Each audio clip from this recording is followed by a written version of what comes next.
Dan sikap DPR? Mereka justru memperlihatkan wajah lama politik kita. Nyaman dengan gaji besar, tunjangan mewah, tapi gemetar menghadapi rakyat yang marah. Di hadapan kontras ini, publik tidak perlu diberi teori panjang.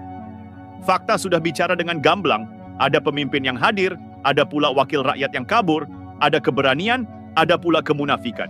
Dan sejarah akan selalu berpihak kepada mereka yang berani berdiri di tengah rakyat.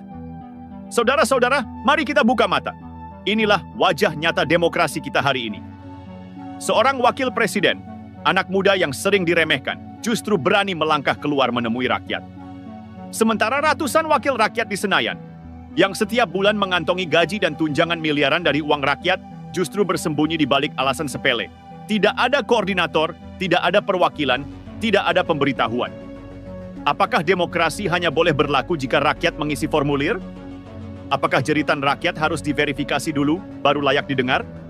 Kalau begitu, untuk apa rakyat memilih kalian, wahai anggota DPR? Untuk apa kalian duduk di kursi empuk, jika ketika rakyat berdiri di depan pagar gedung kalian, kalian malah menutup pintu rapat-rapat? Kontras ini sungguh telanjang. Gibran di Bengkulu tidak bertanya, siapa ketua BEM, siapa korlap, siapa yang menandatangani izin aksi? Ia tahu satu hal, rakyat sedang bicara, dan tugas pemimpin adalah mendengar. Itu saja sudah cukup. Ia tidak butuh alasan, tidak butuh formalitas. Sementara DPR yang mengaku rumah rakyat justru berubah jadi benteng penghindaran. Apa artinya semua itu? Artinya Gibran memberi teladan, sementara DPR memberi aib.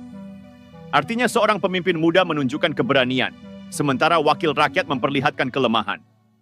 Dan artinya rakyat kini bisa menimbang sendiri, siapa yang benar-benar hadir, siapa yang hanya pura-pura peduli.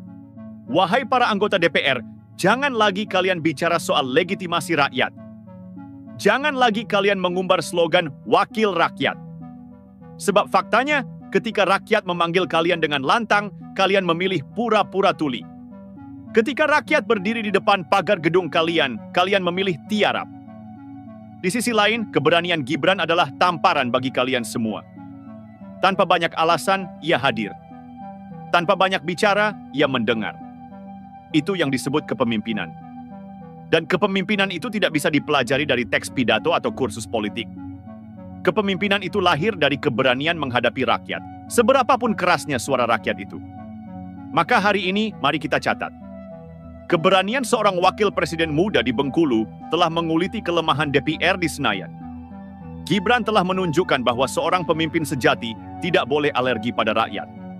Sementara DPR, dengan segala kelengkapan dan kekuasaannya, justru memilih bersembunyi. Sejarah akan mengingat hal ini.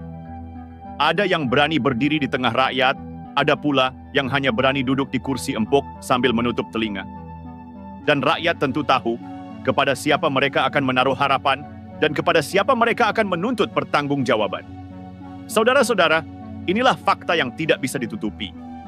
DPR semakin kehilangan legitimasinya di mata rakyat. Mereka yang dulu dielu-elukan sebagai wakil rakyat, kini hanyalah bayangan kosong yang sibuk menjaga kenyamanan diri, sibuk mengatur tunjangan, sibuk menebalkan fasilitas mewah, tetapi gemetar ketika rakyat datang menuntut keadilan. DPR beralasan bahwa masa aksi tidak terorganisir. Apakah itu jawaban atau sekadar tameng untuk menutupi ketakutan?